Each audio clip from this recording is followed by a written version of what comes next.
कहते हैं इस गांव की रातें सिर्फ अंधेरी नहीं होती, यहाँ सन्नाटा भी जैसे सांस लेता है और हवा में किसी अनजानी मौजूदगी की आहट महसूस होती है। कभी-कभी आधी रात के बाद बिना हवा के भी पेड़ हिलते दिखाई देते हैं। अच्छा ठीक है बड़े बाबू, कल भोर होते ही मैं पोस्ट ऑफिस आ जाऊंगा। आज इस अंधेरे में रास्ते पर ना निकलना ही बेहतर होगा। आप अभी आराम कर लीजिए, सफर भी लंबा था और सामान भी अभी अभी घर पहुंचा है।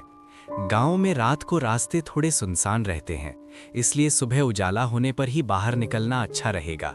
मुरली एक पुराने डाकघर में नौकरी करता था।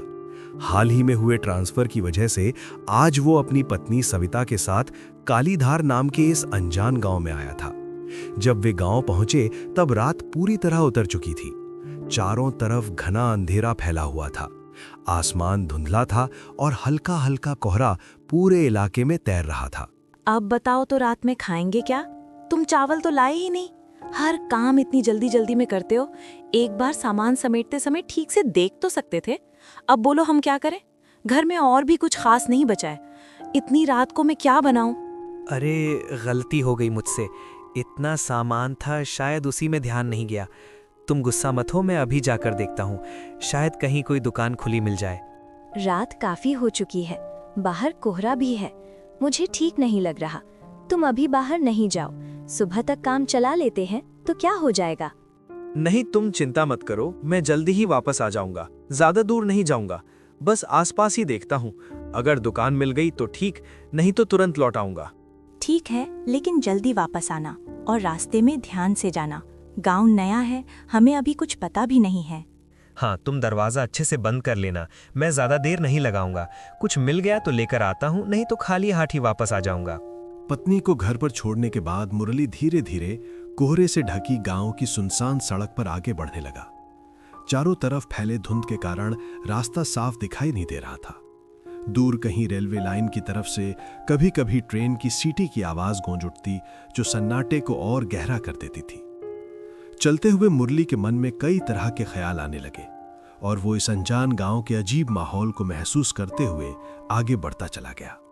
ठंडी हवा के झोंके कभी-कभी कोहरे को चीरते हुए गुजरते और माहौल को और भी ज्यादा डरावना बना देते थे। ऐसा लग रहा था जैसे रात होते ही यहां जिंदगी रुक जाती हो। लगता है इस तरफ दुकान मिलना मुश्किल है। पूरा रास्ता सुनसान पड़ा है। शायद मुझे थोड़ा और आगे जाकर देखना चाहिए। क्या पता आगे कहीं कोई छोटी दुकान खुली मिल जाए। घर में चावल भी नहीं है। खाली हाथ वापस जाऊंगा तो सविता परेशान हो जाएगी। मैं भी ना, नया गांव है और मुझे पहले ही जरूरी चीजें देख लेनी चाहिए थी। अब रात में ऐसे घूमना पड़ रहा है। चलो थोड़ा और आगे चलकर देखता हूँ, शायद किस्मत से कहीं कोई दुकान खुली मिल जाए। अगर नहीं मिली तो वापस जाना ही पड़ेगा, लेकिन एक बार और कोशिश कर लेता हूँ। अचानक सड़क के ठीक दाएं ओर लालटेन की पीली रोशनी चमचमा रही थी। वहीं पुरानी गुमटी वाली दुकान थी। मुरली रुक गया। अरे ये क्या, यहाँ एक छोटी सी गुमटी दुकान है। मैंने आते समय रास्ते में यही दुकान तो देखी थी, या शायद मैं गलत याद कर रहा हूँ। इस गांव में तो मैं नया हूँ, लेकिन ये जगह कुछ जानी पहचानी सी लग रही है। चलकर पास से देखता हूँ। अगर दुकान खुली हुई मिल गई तो अच्छा है। इतनी रात में अगर यहीं कुछ मिल जाए तो बड़ी राहत हो जाएगी। अच्छा हुआ मैं थोड़ा और आगे आ गया, नहीं तो ये दुकान शायद दिखती ही नहीं। तभी उसकी नजर दुकान के अंदर खड़ी एक औरत पर पड़ी। वो देखने में गांव की साधारण औरत जैसी लग रही थी, लेकिन उसके चेहरे पर एक अजीब सी मीठी मुस्कान फैली हुई थी, जो माहौल से मेल नहीं खा रही थी। उसकी आंखें जैसे सीधे मुरली को ही देख रही थी। पोस्टमास्टर को देखते ही उसने धीमी मीठी लेकिन अजीब सी आवाज में उससे बात करनी शुरू की। ए बाबू, आइए आइए, मेरी दुकान में आइए। इतनी रात में बाहर क्यों भटक रहे हैं?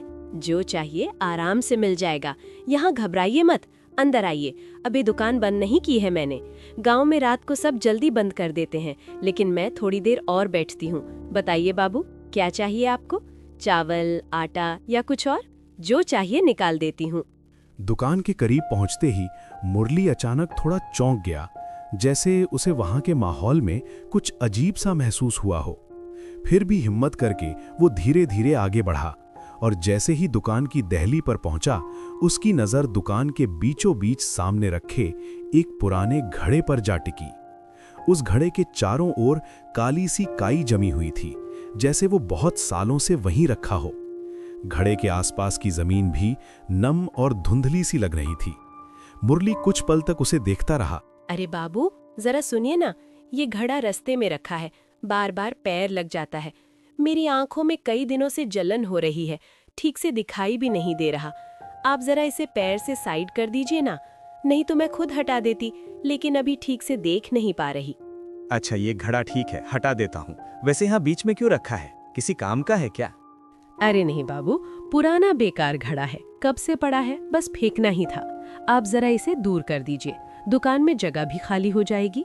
ठीक है, अगर बेकार है तो हटा देता हूँ। मुझे लगा शायद किसी काम का होगा, इसलिए पूछ लिया। ठीक है, अभी हटा देता हूँ, आप चिंता मत कीजिए। मुरली ने बिना कुछ सोचे झुमरी के कहने पर उस घड़े को जोर से लात मार दी। जैसे ही उसका पैर घड़े से टकराया, वो दूर जाकर भारी आवाज के साथ जमीन पर गिरा और जोरदार धमाके से टूटकर कई टुकड़ों में बिखर गया। घड़ा टूटते ही उसके अंदर से राख जैसी धूल, छोटी छोटी हड्डियों के टुकड़े और सूखे हुए मुरझाए फूल बाहर फैल गए, जैसे वे बहुत सालों से उसके अंदर बंद पड़े हों। जमीन पर गिरते ही उन चीजों से एक तेज सड़ी हुई बदबू हवा में फैलने लगी, जिससे आसपास का माहौल अजीब और भारी सा लगने लगा। मुरली कुछ पल तक टूटे हुए घड़े और जमीन पर फैली उन चीजों को देखता रह गया। उसे ये सब बहुत अजीब लगा।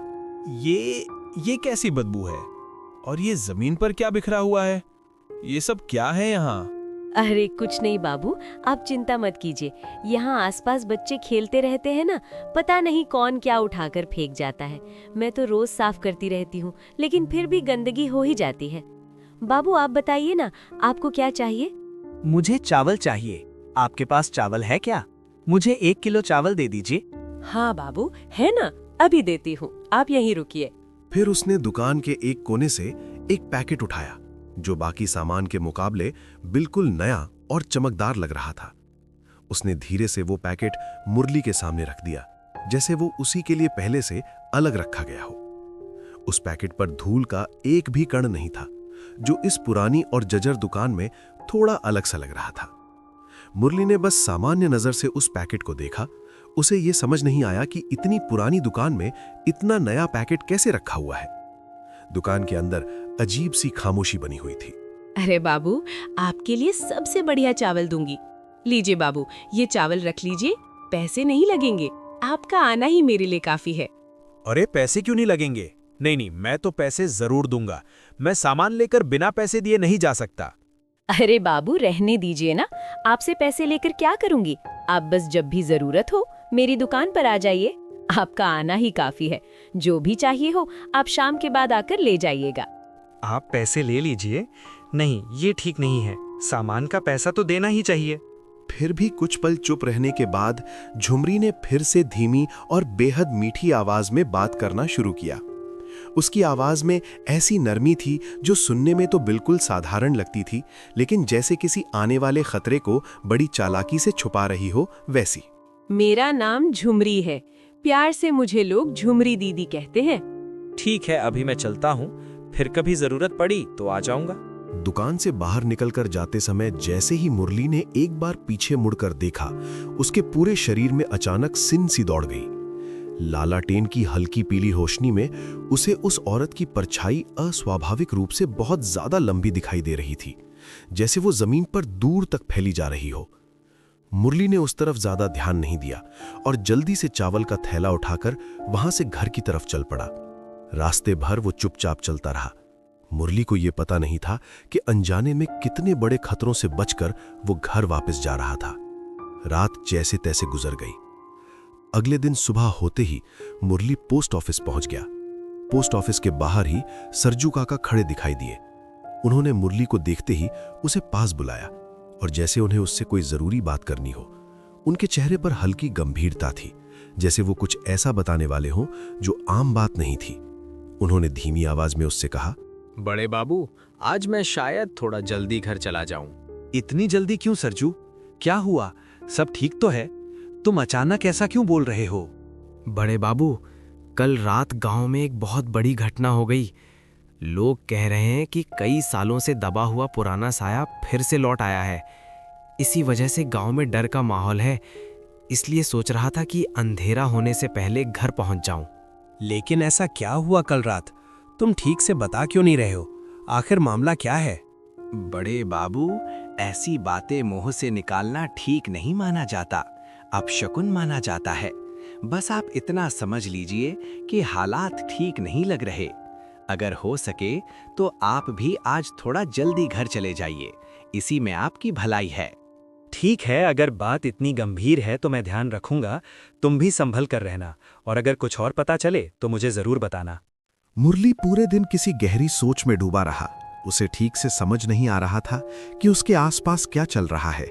इसीलिए वो चुपचाप पोस्ट ऑफिस में अपना काम करता रहा और साथ ही लोगों की बातों को ध्यान से सुनकर समझने की कोशिश करता रहा। देखते ही देखते दिन बीत गया और शाम हो गई। शाम ढलते ही मुरली घर की तरफ लौट गया। जैसे ही वो घर पहुंचा, सविता खाना बना रही थी। तभी उसने मुरली को घर के अंदर आते देखा और उसे देखते ही उसके चेहरे पर खुशी झलक उठी। अरे, आज आप जल्दी घर आ गए। अच्छा ही हुआ, मैं सोच ही रही थी कि कब तक इंतजार करूं। घर में तेल भी लगभग खत्म होने वाला है। आज नहीं तो कल, लेकिन शाम के समय उस दुकान से तेल लाना ही पड़ेगा। अच्छा हुआ आप जल्दी आ गए, कम से कम आराम तो कर लेंगे। मैं कब से आपका इंतजार कर रही थी। उसी समय घर के बाहर से किसी अनजान आदमी की आवाज आई, जैसे कोई मुरली को बाहर से बुला रहा हो।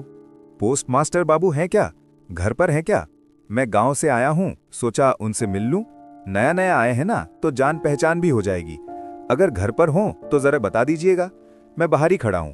आवाज सुनकर मुरली और सविता दोनों घर के बाहर गए। मुरली जैसे ही घर के बाहर निकला और सामने देखा तो उसके सामने गांव का ही एक पतला दुबला सा आदमी खड़ा दिखाई दिया।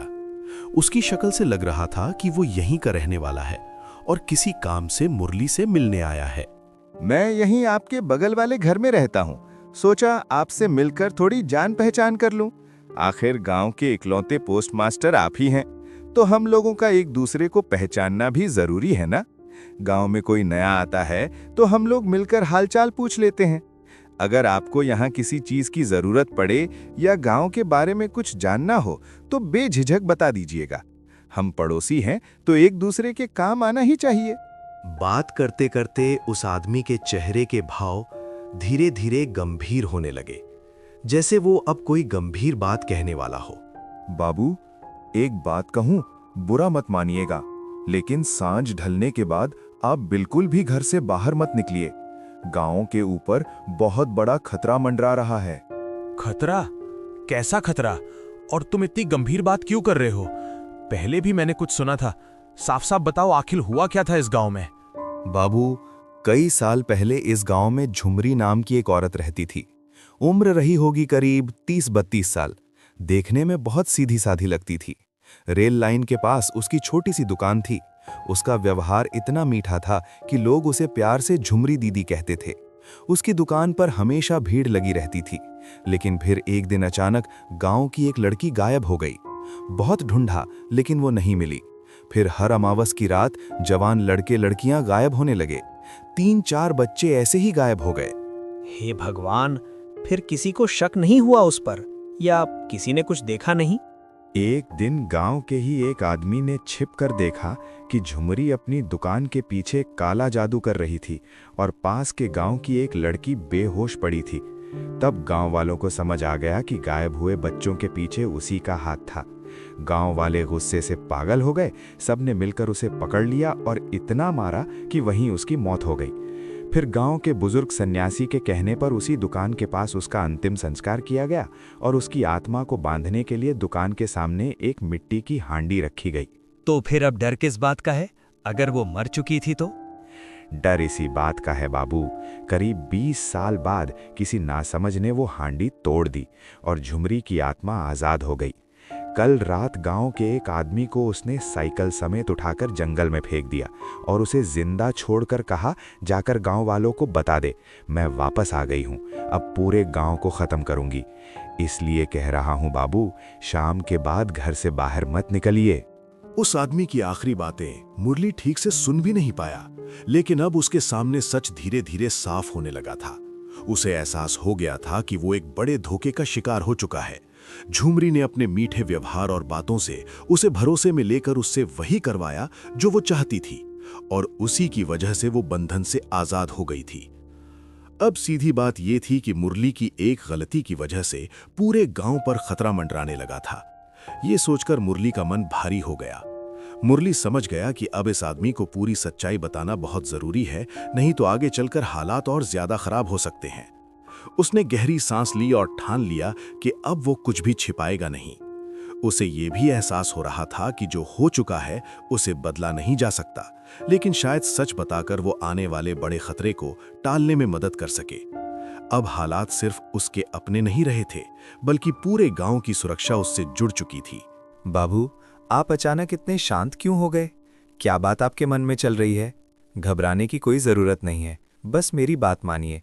शाम ढलने के बाद घर से बाहर मत निकलिए, यही सबसे जरूरी है। मैं आपसे एक जरूरी बात छिपाना नहीं चाहता। सच ये है कि जो ये बड़ा खतरा गांव पर मंडरा रहा है उसमें मेरी भी गलती जुड़ी हुई है, लेकिन भरोसा रखिए मैंने जानबूझकर कुछ नहीं किया। मुझसे अनजाने में ऐसी गलती हो गई जिसका अंजाम इतना भयानक होगा ये मैंने कभी सोचा भी नहीं था। बाबू, आपकी बात सुनकर मैं और उलझ गया हूँ। आप साफ साफ बताइए, आखिर ऐसा क्या हो गया? आपने ऐसा क्या कर दिया जिससे ये सब शुरू हो गया? मुरली ने गांव में आने के बाद से अब तक जो कुछ भी हुआ था वो सब उस गांव वाले आदमी को विस्तार से बता दिया। उसने बताया कि कैसे शाम को घर में चावल खत्म हो जाने की वजह से उसे मजबूरी में उस पुरानी दुकान तक जाना पड़ा। फिर उसने झुमरी के मीठे व्यवहार के बारे में बताया, कैसे वो सामान्य गांव की औरत की तरह बात कर रही थी और उसने मुरली का भरोसा जीत लिया था। मुरली ने यह भी साफ साफ बता दिया कि झुमरी के कहने पर उसने उस मिट्टी की हांडी को बेकार कचरा समझकर दुकान से दूर लात मारकर फेंक दिया था और उसी के बाद वो हांडी टूट गई थी। मुरली ने यह सब बताते हुए कहा कि उस समय उसे जरा भी अंदाजा नहीं था कि वो किसी बड़ी गलती की तरफ बढ़ रहा है। उसे लगा था कि वो बस एक बेकार पुरानी चीज हटा रहा था, लेकिन अब उसे समझ आ चुका था कि उस हांडी का कुछ और ही मतलब था। ये सब बताते हुए मुरली का चेहरा उतर गया और उसकी आवाज में पछतावा साफ महसूस हो रहा था। उसने गांव वाले आदमी से कहा कि अगर उससे कोई गलती हो गई है तो वो उसे सुधारने के लिए जो भी जरूरी होगा वो करने को तैयार है। ओह, तो ये सब आपकी वजह से हुआ है बड़े बाबू। आपकी इस बड़ी गलती की वजह से आज पूरा गांव खतरे में आ गया है। शायद आपको अभी भी अंदाजा नहीं है कि आपसे कितनी बड़ी भूल हो गई है। ये कोई छोटी बात नहीं है, इसके नतीजे पूरे गांव को भुगतने पड़ सकते हैं। मुझे अपनी गलती का एहसास है। आप बस मुझे इतना बता दीजिए कि अब मुझे क्या करना होगा अपनी इस गलती का प्रायश्चित करने के लिए। मैं जो भी जरूरी होगा वो करने के लिए तैयार हूँ, चाहे मुझे कितनी भी मुश्किल का सामना क्यों ना करना पड़े। मैं पीछे नहीं हटूंगा। मुरली और गांव के बाकी लोग आपस में बात करके गांव के पूर्व दिशा में रहने वाले सन्यासी बाबा के घर की तरफ निकल पड़े। कुछ ही देर में वे सब उनके घर पहुंच गए। उस समय सन्यासी बाबा अपने घर के आंगन में बैठे हुए संध्या पूजा की तैयारी कर रहे थे। गांव के लोग चुपचाप उनके सामने खड़े हो गए और गांव में जो कुछ हुआ था वो सारी बात उन्हें विस्तार से बता दी। गांव वालों की पूरी बात ध्यान से सुनने के बाद सन्यासी बाबा कुछ देर तक शांत बैठे रहे, जैसे वो सारी बातों को मन ही मन समझ रहे हों। फिर उन्होंने धीरे से सबकी तरफ देखा और गंभीर आवाज में उन्होंने कहा कि जो कुछ हुआ है वो साधारण बात नहीं है और अब सबको बहुत सावधानी से आगे बढ़ना होगा। उन्होंने ये भी कहा कि अब जो भी करना होगा सोच समझकर और मिलकर करना होगा, तभी गांव को आने वाले खतरे से बचाया जा सकता। देखो, पोस्ट मास्टर उसे रोकने का एक रास्ता मेरे पास है और वो काम सिर्फ तुम ही कर सकते हो। बाबा, ये आप क्या कह रहे हैं मुझसे? क्या करना होगा? सच बताऊं तो डर के मारे मेरे हाथ पैर कांप रहे हैं। डरना स्वाभाविक है, लेकिन अब हिम्मत रखनी होगी। हाँ, ये काम सिर्फ तुम ही कर सकते हो। कल अमावस्या की रात है और ऐसे कामों के लिए वही सबसे सही समय होता है। ज्यादा देर नहीं करनी होगी। अगर हम देर करेंगे तो वो रात में अपनी दुकान से निकलकर तांडव मचाने लग सकती है। जैसे ही अंधेरा गिरे तुम मेरे साथ उसकी दुकान तक चलोगे। ठीक है बाबा, मैं आपके साथ चलूंगा। वहां जाकर मुझे क्या करना होगा? वहां पहुंचकर मैं तुम्हें जो कहूंगा तुम्हें वही करना होगा। डरना मत और मेरा भरोसा मत तोड़ना। मैं पूरी कोशिश करूंगा बाबा। अब जो होगा मैं उसका सामना करूंगा।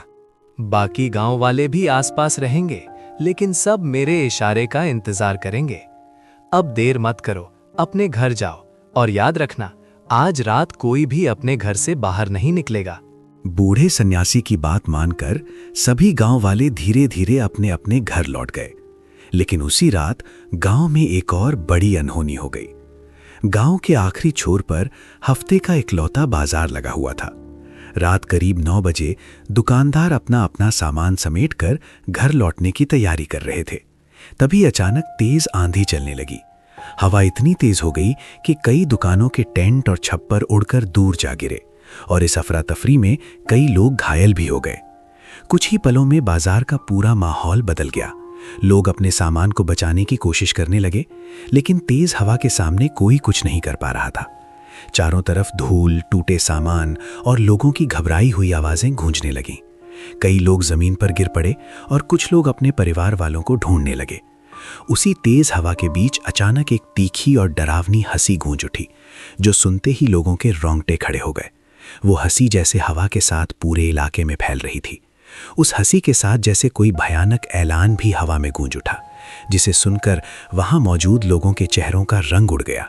देखो, रात ढलते ही कैसा सन्नाटा छा गया और मैं लौट आई। अरे रे रे, ये क्या हुआ? डर क्यों रहे हो तुम सब? घबराओ मत, तुम्हारी झुमरी दीदी वापस आ गई है। ये तो बस शुरुआत है, अभी तो बहुत कुछ देखना बाकी है। पूरा गांव तैयार रहे उस भयानक मंजर के लिए जो अब आने वाला है। आज कोई नहीं बचेगा मेरी नजरों से।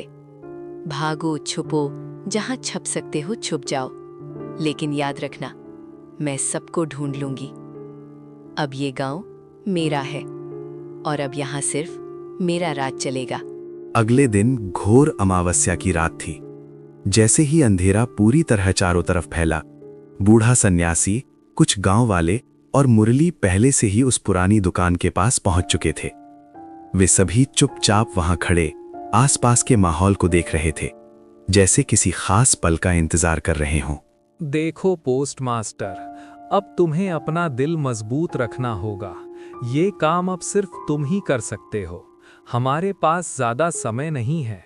याद रखना, वो तुम पर भरोसा करती है, क्योंकि अनजाने में सही, लेकिन तुमने ही उसे उसके पुराने बंधन से आजाद किया था।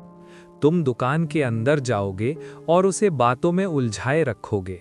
उसे शक नहीं होना चाहिए कि बाहर क्या हो रहा है।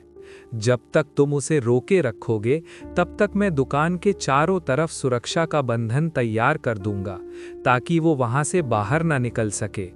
जैसे ही मैं दुकान के पास आकर तुम्हें इशारा करूंगा, तुम बिना देर किए तुरंत दुकान से बाहर निकल आना। उसके बाद मेरा असली काम शुरू होगा।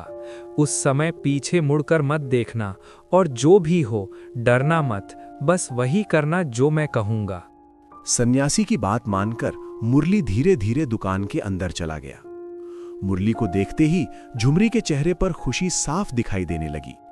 वो पहले की तरह ही मीठे और सामान्य व्यवहार में उससे बात करने लगी और उसे अंदर बैठने के लिए कहने लगी। उसकी आवाज पहले की तरह ही शांत और नरम थी, जैसे कुछ भी बदला ना हो। मुरली चुपचाप अंदर खड़ा रहा और आसपास नजर दौड़ाने लगा। दुकान के अंदर वहीं पुराना सामान रखा हुआ था और लालटेन की हल्की रोशनी पूरे कमरे में फैल रही थी। ए पोस्ट मास्टर बाबू, आइए आइए बैठिए। मैं तो अभी आपको ही याद कर रही थी। उस रात के बाद आप मेरी दुकान पे आए ही नहीं। मैं तो सोच रही थी आप भूल गए मुझे। नहीं झुमरी दीदी, ऐसी बात नहीं है।